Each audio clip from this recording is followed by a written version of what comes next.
welcome to this edition of Unmasked, the CEO Files. Sid, welcome to the show. Thank you. Pleasure to be here. I think I'd like to get right to it. Can you tell us what you wish everyone would know about you and don't? I wish everyone knew that I have lived many lives.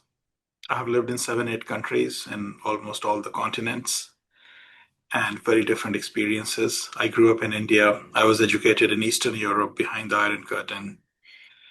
I have worked in other countries of Europe then. I've worked in China. I've worked in Australia. I've worked in very different roles from strategy, finance to operations. And that has shaped me to who I am. I'm fascinated by technology and I'm equally fascinated by philosophy. Yeah.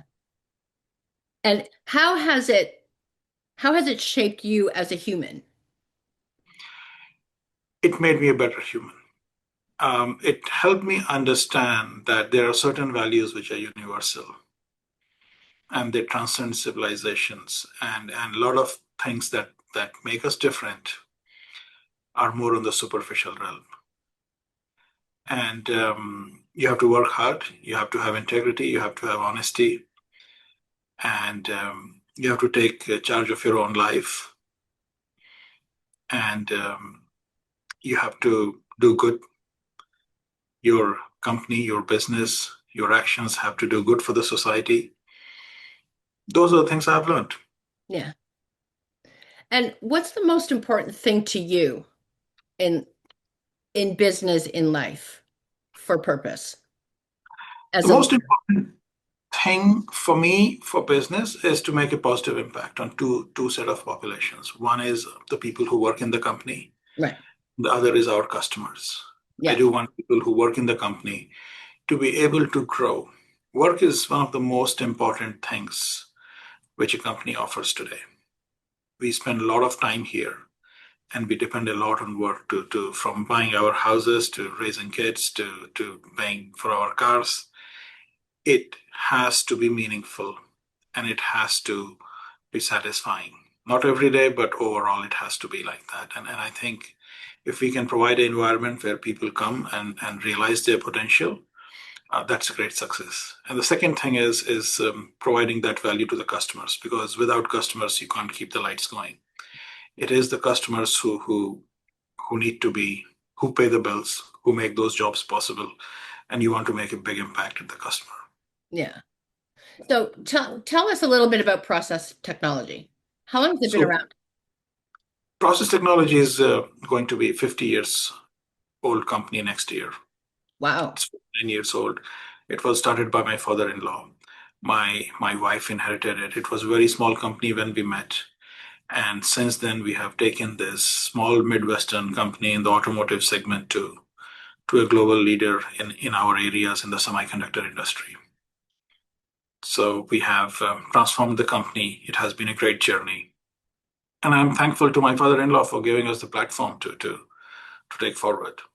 Now you're co-CEO with Jody, your wife. Correct.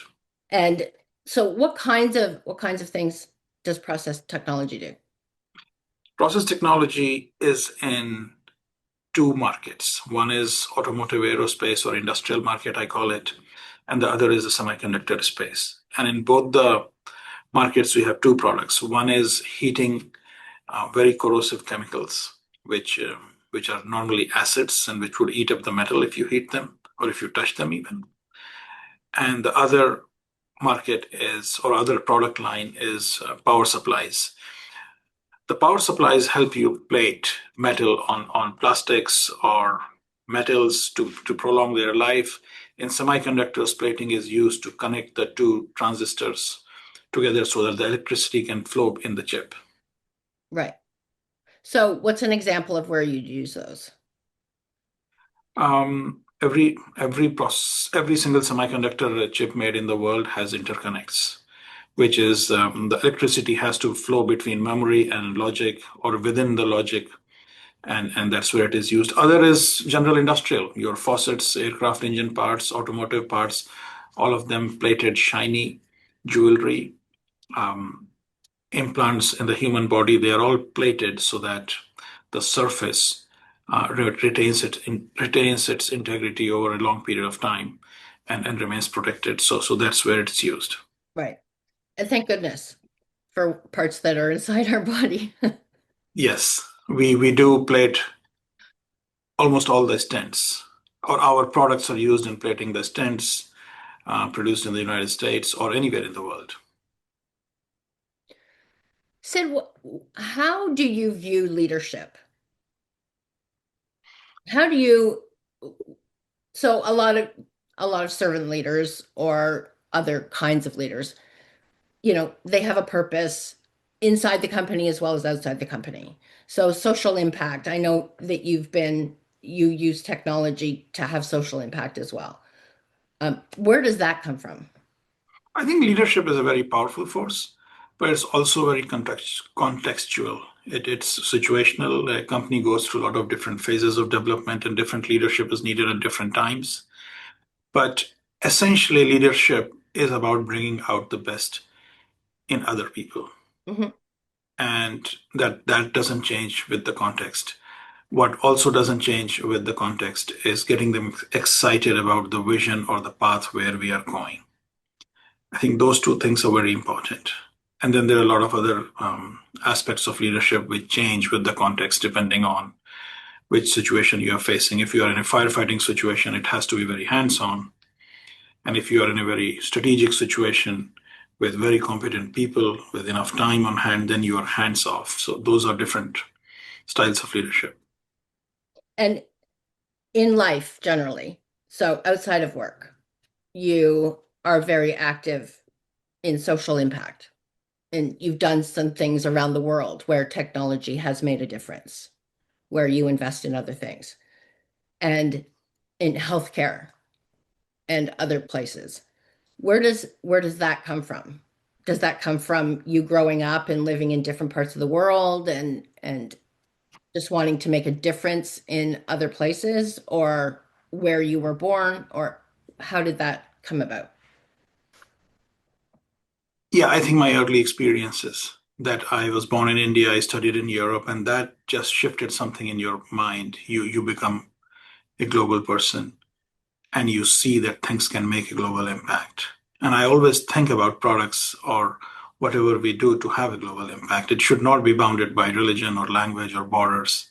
Technology can transcend all of that very easily. And it is the early foundational years which made me think globally. Yeah. And once you it's a self-fulfilling cycle. If early in your career you get that kind of exposure, you get more of it because you have it. And the more you get, the more you have it, the more you get. It just keeps, it becomes a cycle. Yeah, absolutely. But it makes a difference how you have an impact too. Like I know you're very purpose driven around healthcare in a lot of ways. And and so I think because we can see what healthcare is like in different parts of the world and standards of healthcare, and you have a brain for your very visionary brain for seeing how technology can impact the level of care and offer it to more people. And that's what I find fascinating because, yes, you're in a particular kind of company, but in how you have purpose and social impact, it affects important things like healthcare, global, potentially globally, with some of the things you've developed. So I just wanted to make sure people knew about that because you're being very humble right now. Um, Sid, let's talk a little bit about process technology because I'm curious about some of the things happening in the company. So you've been very busy developing products in the company. Do you want to talk about that a little bit?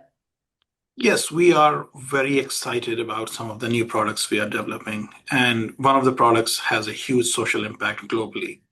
Semiconductor industry uses millions of tons of water. We sell a water heater, and that heater typically heats about 30 million liters of water a year. Semiconductor plants run 24/7. That's the only way to make the economics work. And we are developing we have actually launched a recycler, which will recycle this heated ultra pure DI water, and it will save up to 10 to 15 million liters of water per year.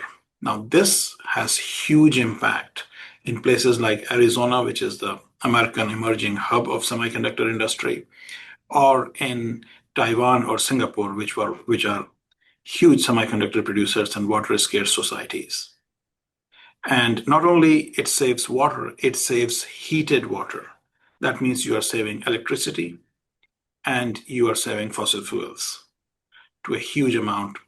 30 million liters is per installation. We have several thousand installations of this equipment.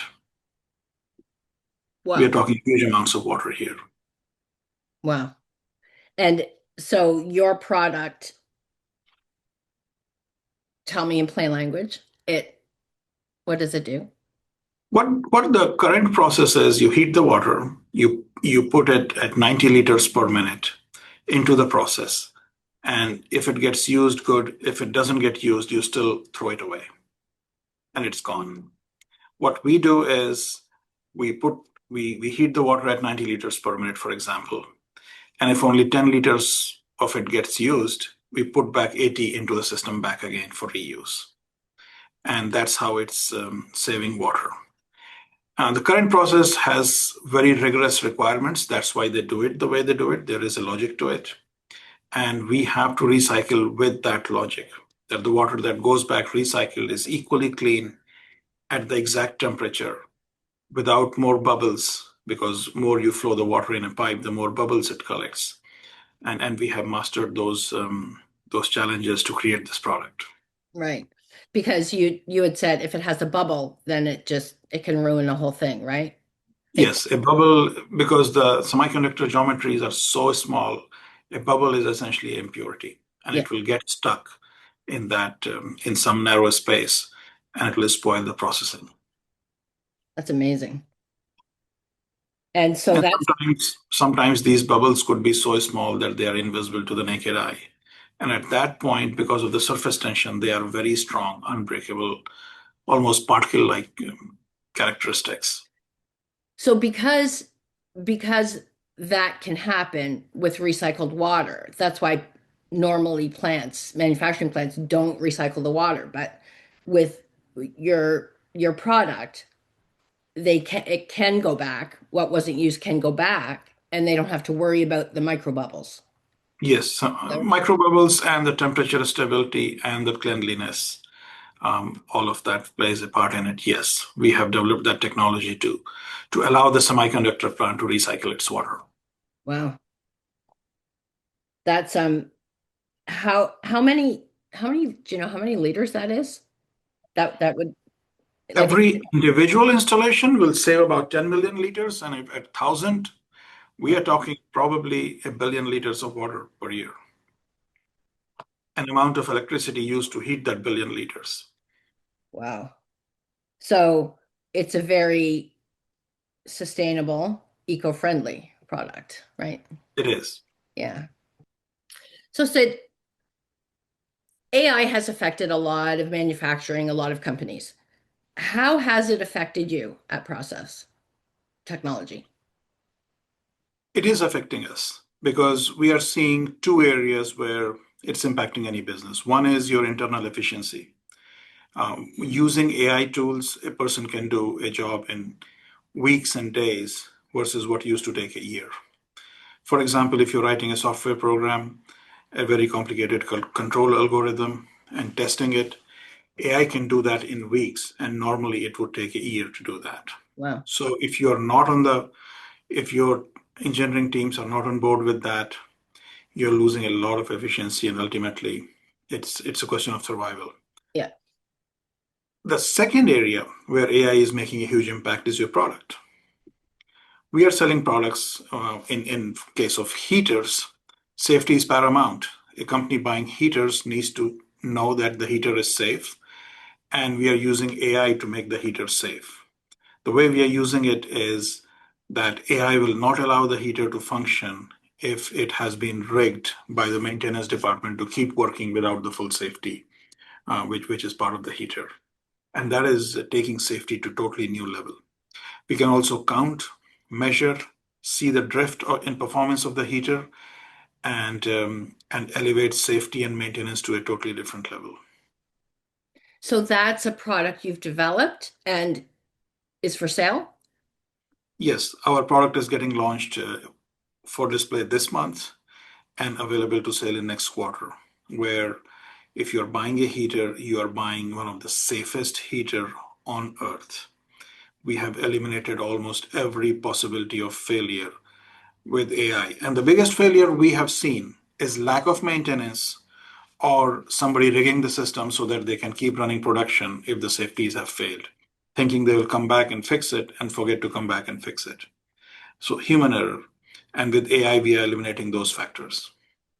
Right. So if we need maintenance on it and they don't want to stop the manufacturing process, and yeah, so that's what happens. They do a workaround, and this doesn't allow them to do that. This doesn't allow workarounds. If you have a workaround and all the sensors are not giving the right data, or AI is seeing a drift which is not consistent with the normal operating of the business of the heater, then the heater will not operate. And this is always a struggle between somebody who is running a factory versus people who are running production within the factory. And oftentimes, production people win the battle. They think they'll get back after the shift. Other priorities take over, and it never happens until disaster strikes.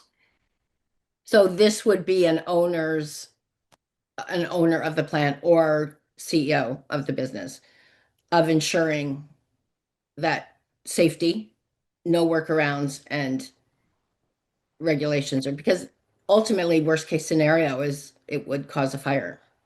Yes, it would cause a fire. It has caused fires after every long weekend. We await some reports of one or two fires across America in some plant or the other because they left the heater on and the tank was empty, and heater has been worked around to work without the safeties because they needed to get the production running, and it fails. And what happens in these scenarios is owners often go away from electric heaters. They start asking, okay, is there any other solution? Because running that 2, 3 hours or 2, 3 days of extra production is not worth burning down your plant. Exactly. Other big customer of this is insurance companies. You have a higher insurance premium to pay if you're using heaters. You have higher safety audits to maintain. And with this product, the product audits itself. You have no way you can operate the product without full safeties. Yeah. And that's a huge change. And especially it's a big change for our customers in Asia and our customers in Latin America because they have been more safety cautious somehow because the technical skills may not be the same in everywhere there. So they rely on the design safety more because they don't trust their operators to operate it safely. Wow. So this is a global product. Yeah. It will help every country everywhere to operate heaters far safely than it has ever been. Have you always been in product development at Process Technology? Like to offer out or I started in process technology and strategy. This was a small company. My wife asked me to have a look at it. I walked through it and I said, it's a great company, you know. It has all the ingredients to make it a great company. You just need a strategy, a vision, and walk that path. And that's how I started with. And we developed a new strategy. Our strategy asked was to focus on the semiconductor industry because we believed it will be growing. Focus on the product, develop a sales organization that will cater to the global industry, develop a global service organization. And over the years, over the last 7, 8 years, those bets have paid off beautifully. nice. Nice.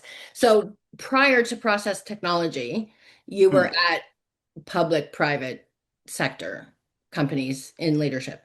And so what do you find the difference between legacy, like a family legacy company, a very, very large scale family legacy company, mind you, but as compared to some of the larger companies where you were previously? I think The larger companies have a well-defined strategy, which direction they're headed. They have a well-defined organizational structure. They have well-defined processes. And most importantly, they have great people. They have a very strong human resources department. They have a process to grow talent within. They know what they are doing and they do that repetitiously very well. Legacy companies don't have the structure. They don't often have a vision. They may have a vision, they may not have a vision. They may have a strategy, they may not have a strategy. They obviously, if they are smaller, they don't have good processes. But the biggest challenge is they don't have the same caliber of people. These become somehow safe places for a certain type of talent, which when you try to change it, that becomes a big resistance. Right. In legacy companies, you mean?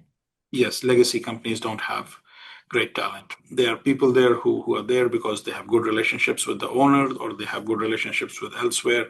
Performance management is poor.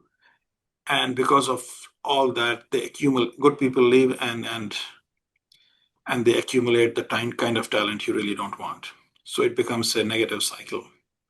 And that difference is you can always come in and develop a strategy from anywhere. You can come in and start trying to develop processes and structures, but with the kind of talent, talent becomes the biggest hurdle. Yeah. Yeah. And not always very easy to deal with.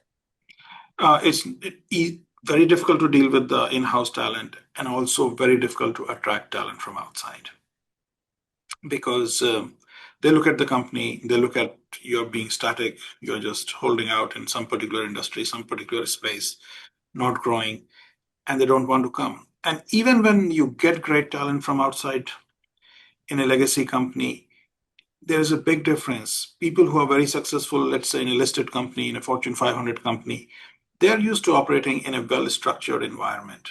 Yeah. There is no structure in a legacy company, and you have to build the structure. Operating in a structured environment versus building the structure are two very different things. So you often get disappointed by hiring that kind of talent, even when you get it, because it doesn't produce the results. So you're on a long learning curve here, how to build it, how to build that structure with a different talent base than what is needed. Yeah. And I think too, you could take someone from a Fortune 500 company who does really well in a Fortune 500 company because of the structure and put them in a legacy company and they're lost because They're lost. they don't have maybe the same kind of support just from maybe they had an assistant and then a sales assistant and whatever it is. Well, And they have legal support there. All the processes are well mastered. They have yeah, quotation support. They have great talent around them. Everything is very structured. They know where to get the information, and they come here and there is no structure, and that is a struggle. That becomes a bigger struggle for them, yeah, and and then the challenge becomes: can you come in here and build that structure? And then that's a bigger realization. No, people who can operate in a particular structure doesn't mean they can build that structure. exactly. Exactly. So you end up looking for talent that can build the structure for you. Yeah. Well, have you found anyone that is talent and can actually build too? It's an iterative process as you go through it. Yes, you have to hire talent who wants to build that process, who want to roll up their sleeves and get their hands dirty in that. And you also need help from consultants often. Yeah. You also sometimes, but consultants alone don't help. They help a lot, but that's also a dangerous pathway to go because it becomes rapidly very expensive and you cannot stop it. You start depending on them. Fundamental is you have to, with consultants, with the right people, a mix of right people, you have to develop the skills where you can start designing your own Yeah. way of working. Yeah. And when you reach that, it's a It's a huge achievement because now you have learned how to operate at scale and how to operate with a structure, learning how to create that structure. Do you think it's easier now, Sid, with AI? A lot of things are much easier.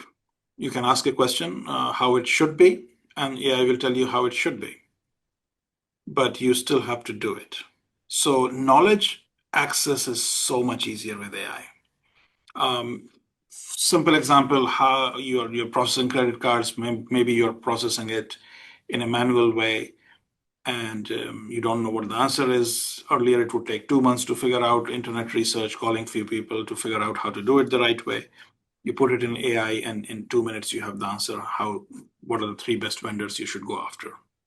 So Yeah. yes, AI makes it easier to find the right solution within seconds or minutes. But can't you use AI to help you though? Because you were talking about consultants to say this is my organization. And I'm asking you because you're the most knowledgeable of AI when it comes to structure and what the possibilities are. Could you not just say this is the structure of my organization and I need to build a structure that will have a support system around it? How do I do that? Like, can it not help you that way? I haven't seen an AI tool that can do that. They No, can tell you what needs to be done, but ultimately it's about changing behavior and changing mindsets that's true. and changing how you did things before. Earlier, I'm dealing with 10 transactions, two of them go wrong. I know who to call, talk to them, and get it sorted. Then suddenly you scale up and you're not dealing with 10 transactions, but 1,000. And now you have 100 transactions going wrong every day. And the other person has a full-time job. They are busy. They can't deal with hundreds of your transactions going wrong every day. So it starts falling into a hole where nobody's taking care of it. Right. And this is where you need to think old process does not work. And it's a mindset change. It has to be automated. There has to be very clear flow. If this happens, then do this. If that happens, then do that. And no, it's about changing behaviors. It's about how to scale up. You can't hire more people to do the same thing the same way. You Yeah. will lose control of it Yeah. because you have to find an automated process. And AI will tell you the solution, but you still have to implement it. Yeah. Yeah. You're right about changing behaviors for sure. And do you find that, so it makes me think of that commercial and I don't know, you haven't suggested that process was ever that small, but it makes me think of the commercial where you have the CEO who also makes the coffee and sweeps the floor at the end of the day, like the small business owner.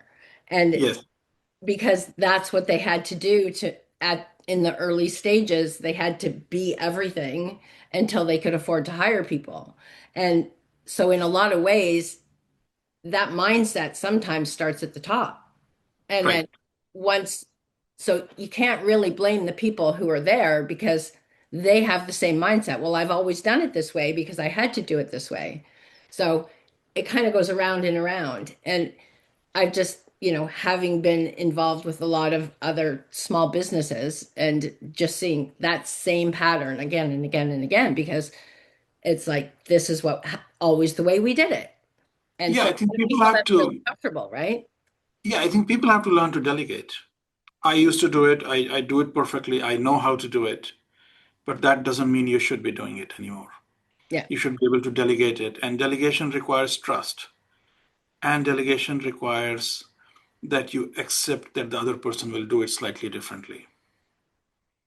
You exactly. try to formalize it, you try to standardize it over time, but two two people will do something slightly differently always, and you have to accept it. And more so, it starts from the top. You're 100% right there, Leanne. Um, the CEO has to delegate, and the people working in the leadership have to delegate, and that's the secret to organization growing or being able to scale up. Yeah, And exactly. while you are delegating, you try to standardize how it is done, and also at the same time accepting minor variances in different people's approach to things. Yeah, I mean, I think. you had it right though when you said you came into the company, you saw the opportunity. It just needed strategy around it. I mean, that was the first bit of structure, right? That you started to build. And so you probably ran into that resistance that would happen at a company that had historically done things a certain way. And now all of a sudden you're doing it a different way. And so you probably know the friction that causes too.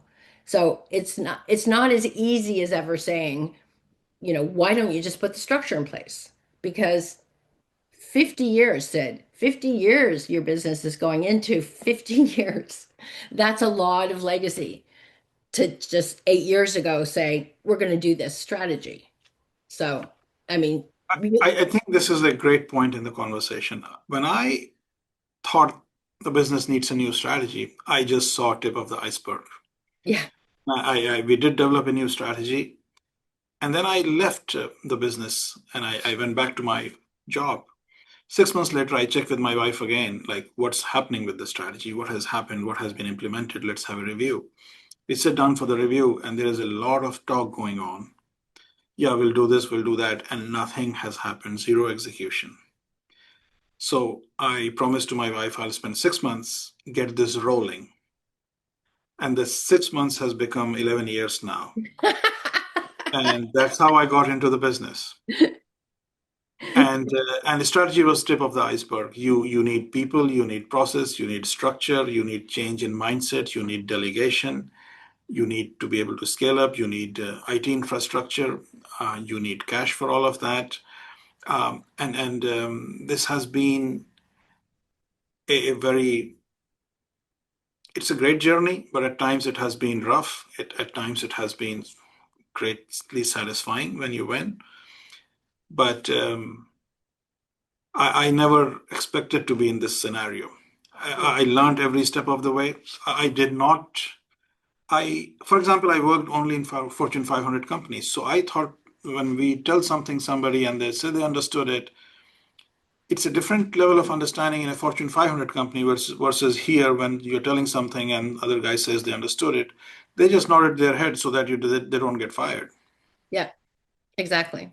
They did not understand, nor did they have any intention. So yeah, it was not an easy journey. It's eye-opening, Sid. An eye-opening journey. And I was just thinking about what that must have been like for you because you are truly a visionary person, a visionary leader. And so to have developed the strategy and then why isn't it implemented? And then getting inside the company and seeing the reality of what happens in a legacy company must have been very interesting for you because it's so different from Fortune 500, like so different. The good thing was I never fully, looking back, I can connect the dots and see the magnitude of the challenge. But when I was going through it, I never understood how big a challenge it is. And perhaps that kept me going because I always thought, yeah, after this, it's all good and clean. Yeah, And I'll give you one example. The industry we operated in, we sell to very small shops, mom and pop industrial companies. And if the quality is bad, they don't complain much. When you're selling to semiconductor companies, which are some of them have trillion-dollar valuations today, yeah, if there is one quality complaint, they want full root cause analysis, they want response within time, they want different levels of response. What's the immediate mitigation? What's the long-term mitigation? We did not have the mindset to deal with that. yeah, And that goes with everything how we did. And everything had to be built. So I being a visionary, I had to get into all these details all the time, yeah. which was being out of your comfort zone, hard learning, but at times challenging, at times very rewarding. Very rewarding, actually, because you were in the trenches with people and actually experiencing being that company on the other side of the Fortune 500, right? And that's a very different view.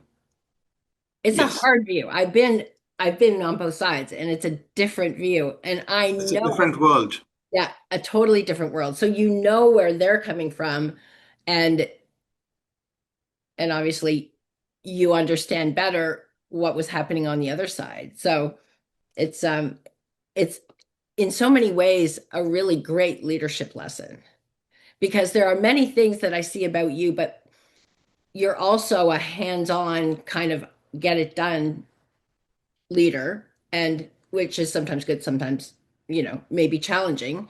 But the great thing, Sid, is that you have the vision to see the future enough that you know what you have to have in place to get there. And with Jody, I've never worked with Jody, but she sounds great.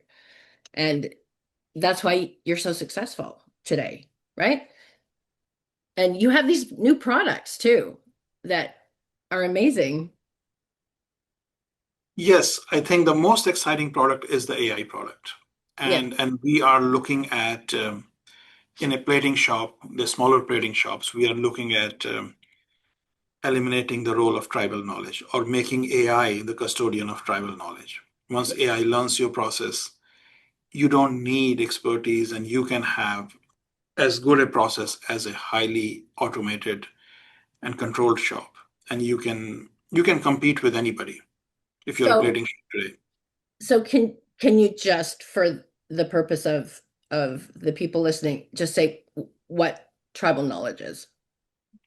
So tribal knowledge is when you go into a plating shop, there is an operator who has been there long time. He knows how to set the tank temperature, how to control the chemistry, for what kind of parts, what kind of chemistry is needed, what kind of current is needed, what kind of and what can go wrong in the process, because as the process of plating goes, it drifts. Chemistry doesn't stay constant, the current doesn't stay constant, the temperature goes up and down as you put parts in the tank, out of the tank. So it's a very dynamic situation in the tank, and people learn with experience how to do it right. We aim AI to control that.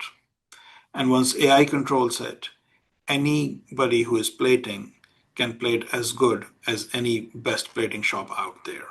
Yeah. And this technology levels the playing field for everybody. If you're a small plater, you don't have huge investment in controls and technologies. With AI controls, you could be plating, your plating quality will go up dramatically, and your dependence on a few tribal knowledge folks will go down dramatically.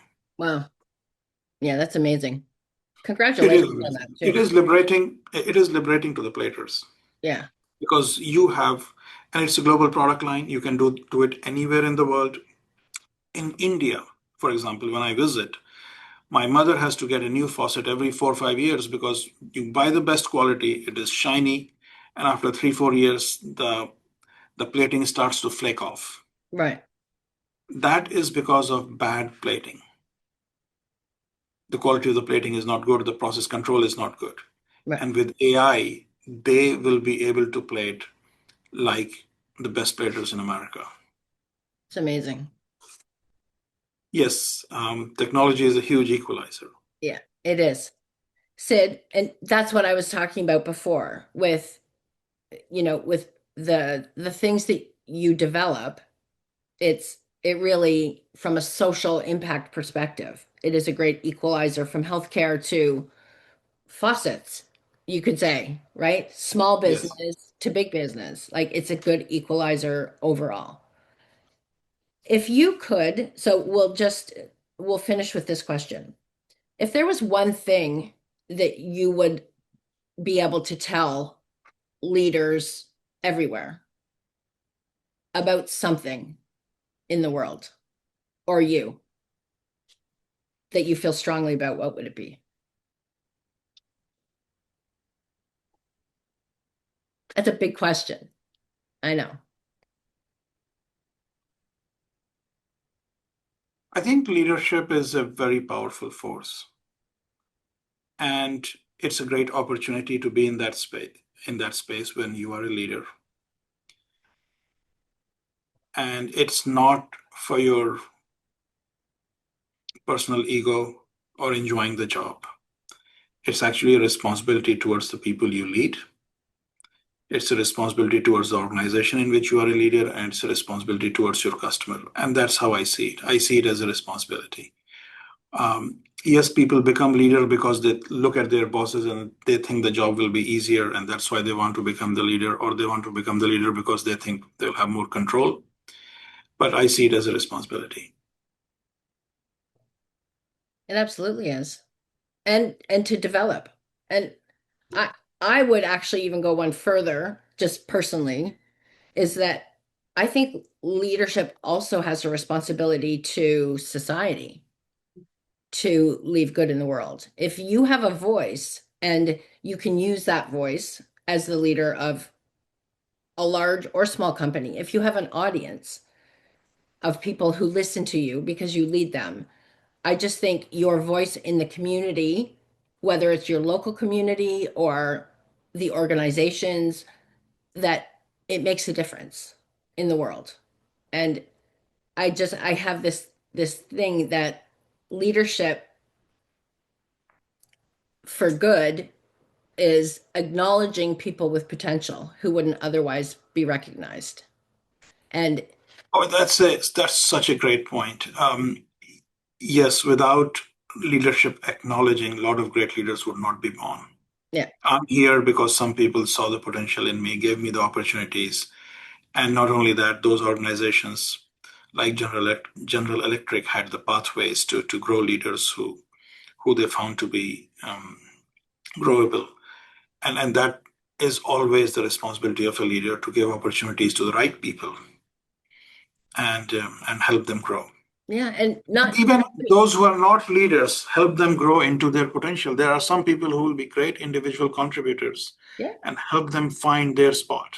yeah, yeah, and almost like leaving a legacy for the people coming up. Like if no matter whether we're a big or a small company, I think we should always be looking at the potential for the leaders of tomorrow because if we don't acknowledge, who will? Well, I have the fortunate opportunity to do a lot of that because our company is growing and we need a lot of leaders. I'm constantly promoting, Yeah, and we are promoting, and I'm constantly looking for talent. I'm constantly looking for people who can be promoted. Sometimes you promote them and they fail, but then you have the opportunity to look for where else can they go. yeah, People do very well, even when they fail the second time they get a shot at it. They do very well, and a slightly different, easier role or more suited role. that's So great. That's great. it's an amazing opportunity to be leading a growing company. Yeah, yeah, that's awesome. Thank you, Sid. It was such a pleasure today. Now we're going to have you back to talk about some other things another time, but thank you for joining us today. Thank you, Leanne.